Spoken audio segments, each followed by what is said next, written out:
to Ranjita's videos. More class 6 or Satra Satri. আজি তোমালোকৰ video হ'ব তোমালোকৰ সমাজ বিজ্ঞান কিতাপত দিয়া পাঠ 6 পাঠ 6ত দিয়া হৈছে ইতিহাস লিখনত সময় গণনা উৎস আৰু ভাৰতবৰ্ষ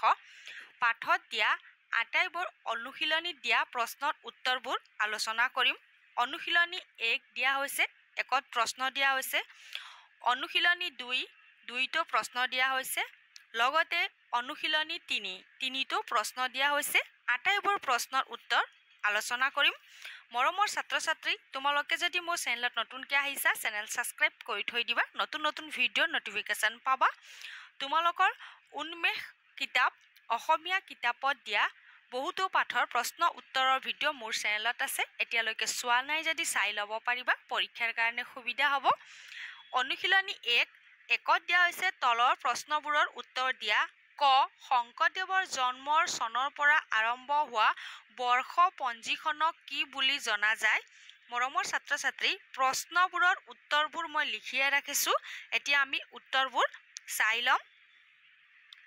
কৰ উত্তৰত লিখিবা শংকৰদেৱৰ জন্মৰ চনৰ পৰা আৰম্ভ হোৱা বৰ্ষ পঞ্জীখনক শংকৰাব্দ বুলি জনা যায়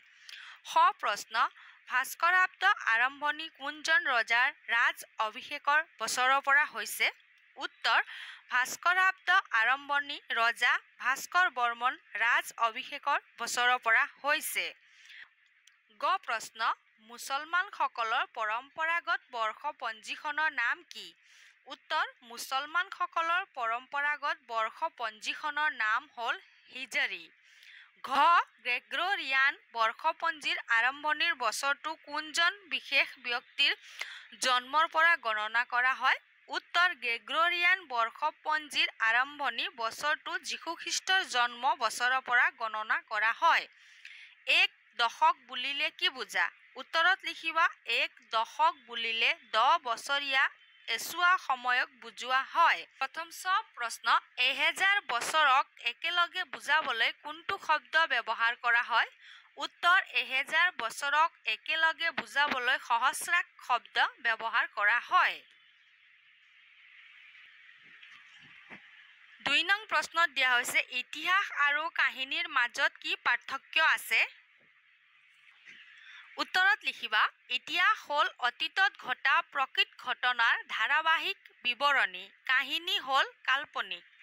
ইতিহাস সঠিক তথ্য আৰু প্ৰমাণৰ ভিত্তিত লিখা হয় কিন্তু কাহিনী মনোৰঞ্জনৰ উদ্দেশ্যে লিখা হয়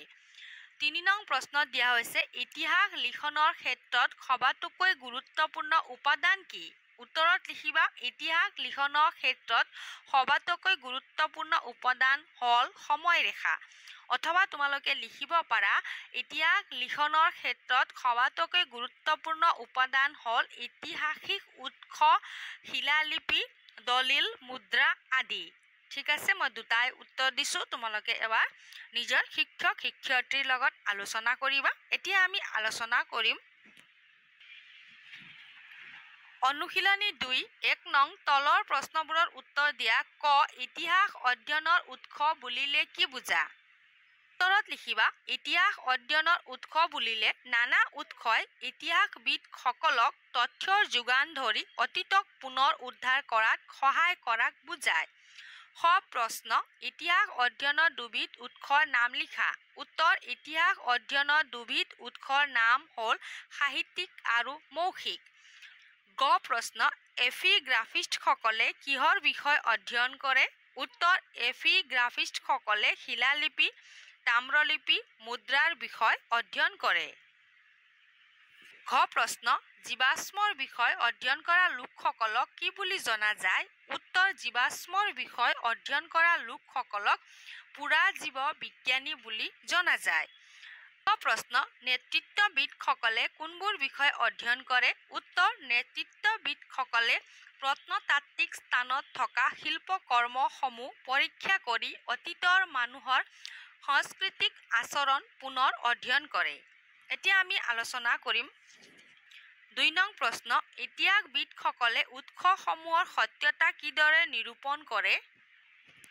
উত্তৰ কিতাপত চোৱা ইয়াত ধুনীয়াকৈ দিয়া হৈছে ইয়াত চোৱা ইতিহাসবিদসকলে ইয়াৰ পৰা ইয়ালৈকে লিখিলে উত্তৰ হৈ যাব তোমালোকে কিতাপৰ পৰা চাই চাই লিখি ল'বা ঠিক আছে এতিয়া আমি আলোচনা কৰিম ৩ নং প্ৰশ্নত দিয়া হৈছে ইতিহাস লিখনত আন বিষয়ৰ ভূমিকা বৰ্ণনা কৰা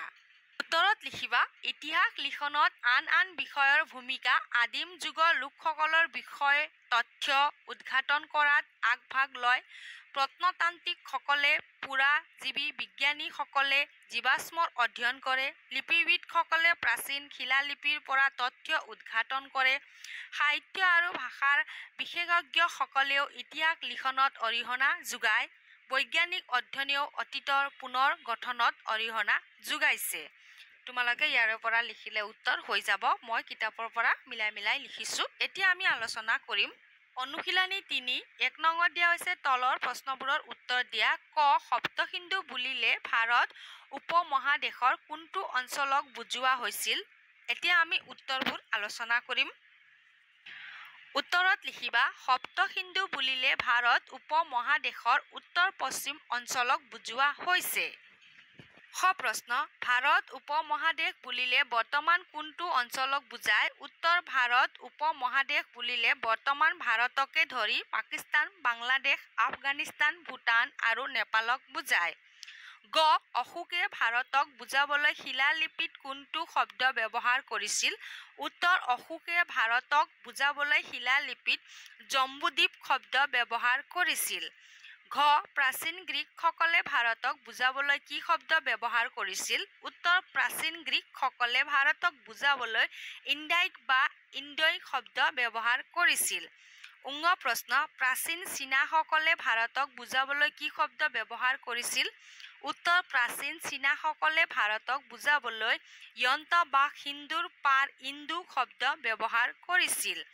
প্ৰথম প্ৰশ্ন ভাৰতৰ কোনটো অঞ্চলক ভাৰতম বুলি কোৱা হৈছিল উত্তৰ ভাৰতৰ দক্ষিণ ভাৰতত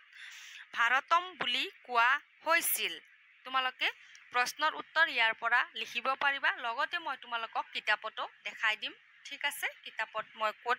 আছে উত্তৰ আগতীয়াকৈ চিন দিয়ে থৈ দিছো এতিয়া তোমালোকক দেখাই দিম তেতিয়া তোমালোকে চাব পাৰিবা